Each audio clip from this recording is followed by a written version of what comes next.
Comme malin de tiens fait. Malin bébé fort. Toutes les couches. Ouais, bah, y'a couche ou bébé n'auront clashé fenêtre de quoi. Il te couche chier, mi ma foko, ah, tiens, là. Nous, malé connaît, non, nous, taré. Tout le monde gosse, tout le monde. Bébé bec fenêtre. Ah, okera balloni. Ka tantan ka passé. Oh, namanya. Ko, jolo ko. Nyoko mine juruba. Ibo doan. O fanya de. Oye ka son nyoko ka da nyoko na. Donc nyoko mine juruba mi be ala bolo qur'ana ko na be jalu fana bolo. Wa atasimu bi hablillahi jami'a. O be jalu bolo yan fana. Nyoko mine juruba. Eske. Oh, jamakulu min be. Awo. Na fambare nyama kelen do ka ke nyoko kan. Ata kuma ble makulu kele. Uyere dama bu yere nyana bo. Kana skala. Est-ce que o fa donné dide una uyere dama be nyanki. Julu na fu nyana. Ko hey. Oh, ori ka mama fi kuma dola. Ngone bi yafa mu ma munun ka toro sira ma ngod muna. Bon femina to do anka. Ale ta kungo dogon, an ta kungo dogon la. Ale ka minye shinema. Yafa de sukunjele. Kunye pour que ale fene ka yafa soro ka nyeshine ma pour que anga ntan bla bon mina to fleni de che atala muso atala ko Demsen tala makoro tala ateto ateneto kanga nyeshu nous sommes l'ensemble des mêmes éléments. Est-ce que usara tigala bo mande sege de gele aramalien ma de flega joro min tata antika kuma utige aka kan yoro do be angolu sebe koro sonji ka donc mo yi tono ay je ko jugu bekila me ko jugu wore be min be kanano ka grina le tanye o ne be songa yafa akere mina mi sona ga yafa ibado min yake kwa lete yafa kama ke ori balawiye ko ori be dan fara do ma akera mina o sona e min yake baga ko no ke bito ko no ke te koma seginge no itubi min Allah subhanahu wa ta'ala ba nyini wakati be anga koma seginde ke Télé Djeliba. Awoge. Djeliba TV. Yo kasara usora yo. Munkara mufura. Malion fait. Radio Clédou. Awoge. Allo Clédou. Ka jemunka mimbe no bule ka foko allo Clédou. Karamoke eba kala mako. 2012-2013. Nye sankele ne ke jumashini yeli madi kona tebe nyon soro zone de vérité kono. Ubu kunja wakati mina. Ya soro siri ninu nana. Farakera. Alo Clédou mini yeli madi kuma foko mwoka ta amanu jachuko mina. Akera de sa nimo wale tisekana. Fokana clubu sigala. Club alo Clédou. Fain tourno ke male region kono. Allahu akbar. Karamoke. Ayera ko Clédou. Awo. Kuna nye kibara soro. Ko ka damine bila. Awo. Ko kele me wole ka foko alo Clédou. Ko kele ko anyongirila kalofla. Sababu ye minye. Minu me wole liga. Aye min fala. Anga jakola. Le décret intégral, mesdames et messieurs, la décision de la HAC qui va mettre fin à l'émission à Clédou pendant 2 mois. La HAC considère que nous avons donné trop de liberté aux auditeurs que vous êtes et que vous défoulez sur le gouvernement et sur les institutions de la République sans fondement et sans vérification. Vous faites des accusations non fondées, non vérifiées et que nous, les animateurs, ne vous recadrent pas, on ne vous corrige pas, on dit seulement c'est bon, merci, ton temps est écoulé. Il trouve que c'est une violation des principes et des articles qui régissent la communication au Mali. Donc la sanction, c'est arrêt momentané de l'émission à Clédou pour 2 mois à compter de demain. Donc Ariane, à mon tour, tu vas pas pour émission à Clédou, habito kalofla. Oui, nyangini parce que ambi commandant abi comment fort à katabateme. Pour tout le monde là, galando fama à gouvernement là. Abu kuma fo mu o jabatala kiseto jabala abu kuma fo abu galonda ula ka soro an yere mu ya animateur ko amma blasara amma kiye fo ye amma lejo donc oye ko fendo mun ti ben parce que na bi kuma c'est comme si il y a un gouvernement a une institution défiée. Donc, on sait que ben, comme on va donc on devait y parce que on comment tu m'as donné comment tu fais, quand tu m'as donné un tu fais. Donc, on dit, ben, votre côté, on devait y parce que on devait parce que on devait faire. Donc, Kalofla, alors que nous Kalofla, alors que du okajo. Kalofla bete me jono. Mancha. Kalofla temenini, Kalofla temen balatu. Émission interactive d'eau. Donc, moi, nous rien. Vite, radio, on a les bras. Les auditeurs. Les bras, on le bouillon, comment nous rien. Attention, ou t'es. Yorokele, non. Tout ça grâce à la radio. Donc, la radio veut qu'elle interfacier. Adola, atina foko kuma kando mun miglan kabla. Nous ka enregistrer kabla. Moi je voulais le que. En direct. Vous faites la fois. Les ma blasi non. Wallahi. Donc maintenant. Moi je veux faire kono bi. Ni tu veux faire kono. Apmini malidonche. Wallahi. Moi je compte jabi fo malideu. Bi. Kuma ba kono. Ni o fo. Même si c'est que tanouye quand yeshin fangama. Ko bibolo. Donc maldo no ne wacha kuma de to. Kaira ka fo kuma mi me ka ke ochola. Kuma yin be ka ke chola mi ni ate shara kono. Bon mo bi ka fen fo. La gosile kuma ni burujale kuma ni fanyale kuma mo nte sababaye. Ko fara kuma ba kono. Ko kuma ba kono mi nyeshinindo fanga tamana chake dawni akola tige dawma. Uluma munu chaka jugun kusuma. Ko kama ko kele akajo kalofla. Na jora kalofla. Na barada mine. Abna ka tugo. Avec que tu vas c'est simple, minyato adatugura lamenikela uyo famu word boala ube continue na. Mujuma ya to adatugo. Kuma farmau, ane kuma. Est-ce que lamene jakulo ya yetenia? O fana nyini ngali wara. Est-ce que radio ya yetia? O fana nyini ngali wara. Parce que jamana kono akara ni sirayo akara kiri sirayo e bi se ka nyangi ka jalaki fena femu ne eblo ne etika yeti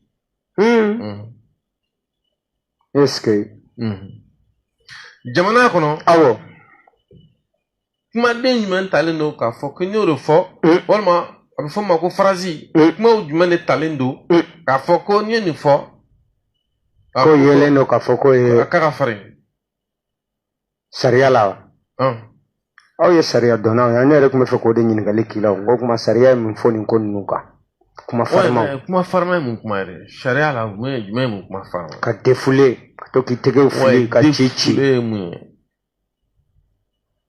maraka wa fo ko nan feren kenye ka kuma fo beba donc ki kuma to ki diminendo tege be ta sembeta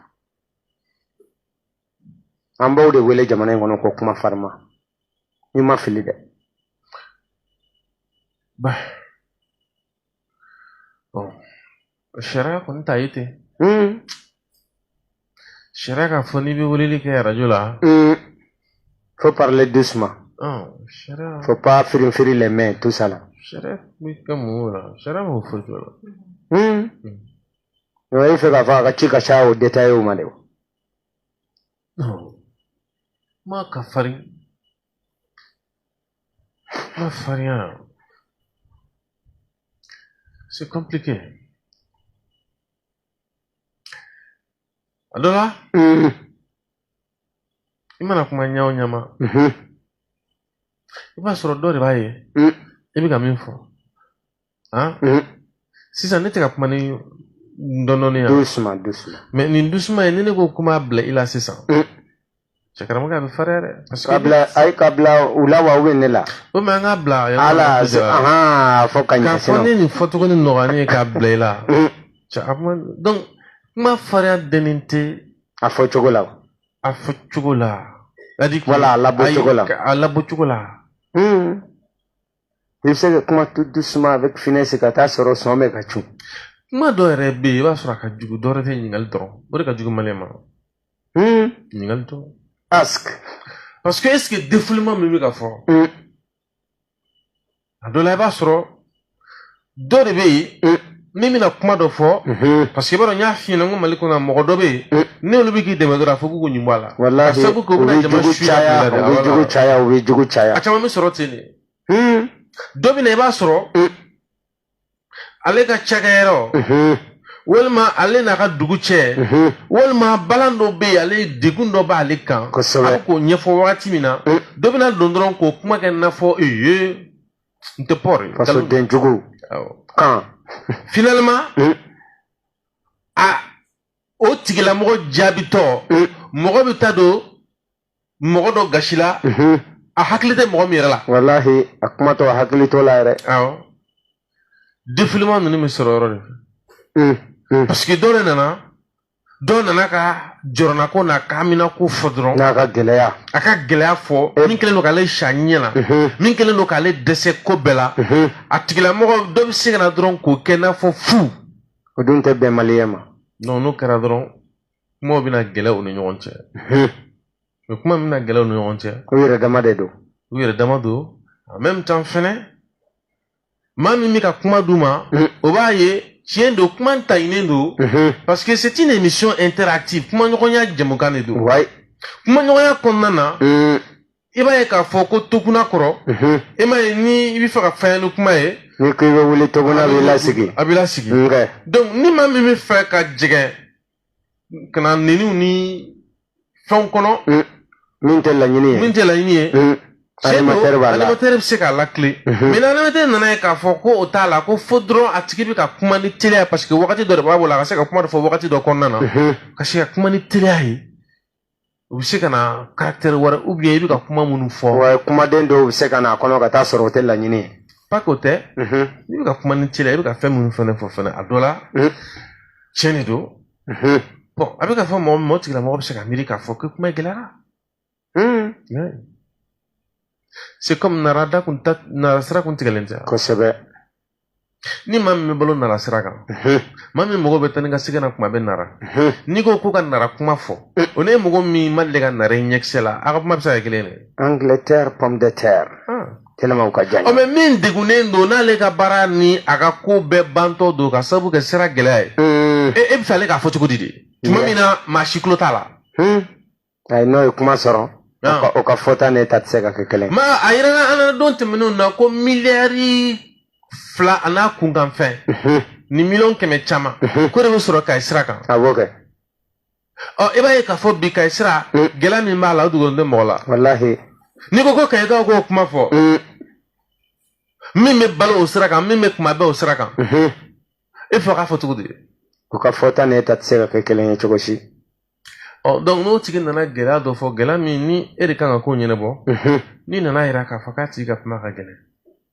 o b'a jira k'a fɔ k'a ka jigi bɔ gɛlɛya in nɔgɔya kan n'a kɛra cɛ o cɛ ka jugu dɛ mais comme i bɛ ka gɛlɛya de fɔ a yirala k'a fɔ ko i ka gɛlɛya min yɛrɛ bɛ ka fɔ ko yɛrɛ de ye gɛlɛya ye donc i b'o de dabila dɔrɔn gɛlɛya ko kuma wɛrɛ tɛ yen e de ka kuma in nana ni gɛlɛya ye sinon y a pas de gɛlɛya an ka kɛ tout va bien tout va excellent tuma min na yɛlɛ an bɛ se yan awɔ ne tun bɛ taa ka nin kuma ninnu dɔw kɔrɔkɔrɔ maliyɛnw b'a fɔ Sibi ye ko Sibi an ma Sidi ka kuma faamu dɛ n ko Sibi a f'u ɲɛna ko bɛna ye de nin tɛ faamu nin bɛ ye de i bɛna ye kɔrɔ tɛ jɔyɔrɔ ko ye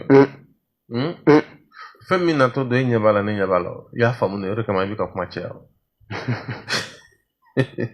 tu as tout vu ni a fɔra k'i bɛna ye o tɛ n'a fɔ ko ɲɛ bɛna min ye dɛ o kɔrɔ de min natɔ de kɛ min bɛna kɛ i bannen kɔ k'i jɔ i bannen kɔ k'a kunbɛn a bɛ na a bɛ na o de bɛ na ala bɔda ka ɲɛ o émission bɛ jɔ bɛ jɔ a joli jara dɔw ye bon problème min an bɛ don min na ko bi a diyara min ye o ta ye jumɛn a la ouais parce que ale b'a fɔ ko a ma diya min ye o ta ye jumɛn a la ɲininkali y'o de a jɔ n'a jɔbala tɛ débat ye o mun de bɛ ka kɛ ne bɛ siran ye nin ye est-ce que parce que a jɔli tɛ n'o bali o est-ce que donc min bɛ ka kɛ ne bɛ ɲɛsin o de ma o de ye tiɲɛ awɔ o de ye kɛta ye kuyatɛ ne b'o de faamu ten ne bɛ baara kɛ n'o de ye quoi est-ce que kuyatɛ parce que an filɛ min kɔnɔ bi Mali kɔnɔ yan a ye min diya o i b'a tɔɔrɔ kɔnɔ a ma min diya o i b'a tɔɔrɔ kɔnɔ kuyatɛ est-ce que donc o la a y'i diya o m'i diya o jɔyɔrɔ ye jumɛn o jɔyɔrɔ t'a rɔ jɔyɔrɔ b'a la n'a sɔrɔ e maa min ko k'a ka ɲi